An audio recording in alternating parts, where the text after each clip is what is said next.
In this lecture, we will introduce the notion of recursion. We have already seen some algorithms that do use recursion. So previously we talked about merge sort and quicksort and how they are recursive algorithms that they use recursion. So just as a reminder, the process of solving a problem by reducing it to smaller versions of itself, that's what we call recursion, or we can think of it as just a method that calls itself, but we pass smaller and smaller versions of that same problem. And what we're going to find is that it's a very powerful way to solve specific problems. Now, these problems, if we're trying to find a solution for them, could be very complicated without recursion. Let's look at a very familiar problem. So the factorial of a non-negative integer is defined as follows. So we say that 0 factorial is 1, and n factorial is n times n minus 1 factorial as long as n is greater than 0. So what are we saying here? Well, if n is 0, then n factorial is just 1. Now, if n is greater than 0, then what we do is we first find n minus 1 factorial, and then we multiply that result by n. Okay, so how do we get n minus 1 factorial? Well, we're going to apply the definition again. So here, if n minus 1 is greater than 0, then that means n minus 1 factorial is going to be n minus 1 times n minus 2 factorial. So we're going to keep repeating applying this definition until we get down to the trivial solution where we get to 0. Let's do an example of computing 3 factorial. Well, since 3 is greater than 0, that means we have that 3 factorial is simply 3 times 2 factorial. Okay, well, we got to get 2 factorial, and since that is greater than 0, that means 2 factorial is 2 times 1 factorial. So we got to get 1 factorial now. Well, since 1 is greater than 0, 1 factorial is simply 1 times 0 factorial. So we got to get 0 factorial. Well, since 0 is 0, that means 0 factorial is 1. So now we work our way backwards. We're going to replace 1 for 0 factorial. That means 1 factorial is 1 times 1, which is 1. We then replace 1 for 1 factorial, and we would get that 2 factorial is 2 times 1, which is 2. And finally, we're going to replace 2 for 2 factorial, and that means that 3 factorial is 3 times 2, which is 6. The factorial definition that we were given is what we call a recursive definition. And this just means that we define our formula or our problem that we're trying to do into two different parts. So the first equation is called the base case. So this is where the solution is just obtained directly, or the solution is pretty much trivial. So in our example, the 0 factorial case is our base case because that's just 1. The second equation is what we call the general case or the recursive case. So this was our second one in our example where n factorial was defined as n times n minus 1 factorial. So what we see is that a recursive definition is just a definition where we try to define something based on a smaller version of itself.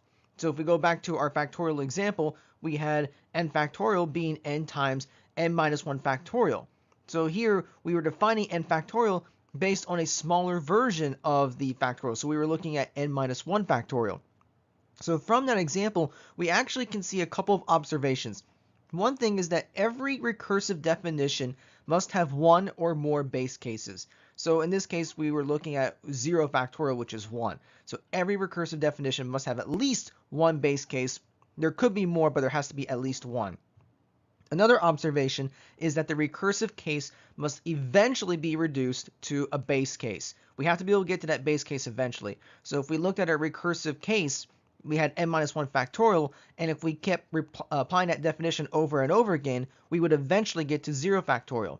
And then finally, the base case must stop the recursion. So if we get to that base case, we cannot define it in terms of something even smaller. There has to be some simple, trivial solution for the base case. What we're going to be doing here is we'll be looking at different recursive algorithms and different recursive methods. So we say that an algorithm that gets the solution to some problem by reducing the problem to smaller versions of that problem is called a recursive algorithm. Now, just as we mentioned about our observations about a recursive definition, A recursive algorithm must have one or more base cases, and the general solution has to be eventually reduced to that base case. And then a method that calls itself is just simply a recursive method. So the body of a recursive method would contain some statement that would cause the same method to execute before completing the current call. So we're saying that inside the body of the method should be another call to that same method. What we would find, though, is that the argument to that method would be a smaller version of that same problem. So we use recursive methods and recursive algorithms. In fact, recursive algorithms are implemented using recursive methods. Let's take a look at the implementation of the factorial definition to show an example of a recursive method. So we see here that we have our method definition, public static int fact, and we're passing a single value, which is going to be the original number. So we have our base case right here. So if the num is 0, if our number is 0, means we're trying to get 0 factorial, then we're just going to return 1. Otherwise, we have our recursive definition right here, or our recursive case. So this is saying take our number and multiply it by the factorial of n minus 1. And when we get that result, we're going to return it. But this is all we have to do. And notice that we only need 4 lines of code in order to implement this recursive method. What we will see later on is that a lot of these very complex problems that involve recursion only need just a handful of lines of code. Let's just see what would happen if we were to execute the 4 factorial. So if we call the fact method and pass 4, let's see what would happen. Well, we would first see that 4 does not equal 0, so we would call factorial 3 or fact 3.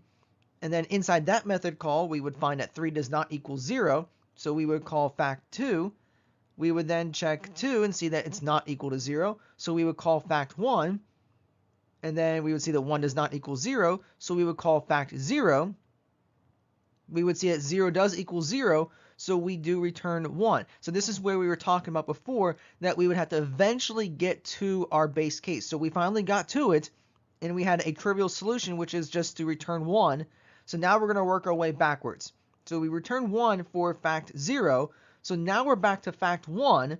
And at that iteration, we're going to be returning 1 times 1. So then we're going to go back to fact 2, which would be 2 times 1. So we're going to return 2. We then go back to fact 3. So we have 2 now as a result of fact 2. So we're going to return 3 times 2, which is 6. So fact 3 is going to return 6. And then finally we get back to fact 4. So we got 6 from fact 3, so we just return 6 times 4, so fact 4 is going to return 24. Now, whenever we actually trace the execution of a recursive method, such as the factorial method, there are some things that we need to note. So from a logical perspective, you can think of a recursive method as just having an unlimited copies of itself. We can just keep calling that method over and over again. Now, from a practical perspective, we know that if you call a method too many times, you're going to run out of space in your stack and get an error, but at least from a logical perspective, we have unlimited copies of the method. So every call to a recursive method, so we're saying every recursive call would have its own code and its own set of parameters and local variables. I think we mentioned this before when we talked about applications with stacks. Whenever we make a call to a method, we have that activation record, which contains the parameters, the local variables, and so forth. So every single time we make a method call, especially a recursive call, it has its own copy of the code, its own set of parameters and local variables. Now, when we're done with a specific recursive call, the control is going to go back to the method that called that recursive method. So that's going to be the previous call. Now, the current recursive call must execute completely. We have to go from start to finish for that particular recursive call before control can go back to the previous call. We can't just stop in the middle of it and decide we'll give control back to the previous call. We have to complete the entire method call before we can go back to the previous one. And then the execution in the previous call would begin from the point immediately following the previous call. It's just like methods in general when we talked about methods in the CS121. When you make a method call, it's got to complete everything that's part of the definition of that method before we go back to that same method that called it. And we always start right where we left off. Same thing is true here with recursive methods. Whenever we make a recursive call, that call has to finish up before the current method can continue. And whenever it does continue, it picks up right where the method call left off.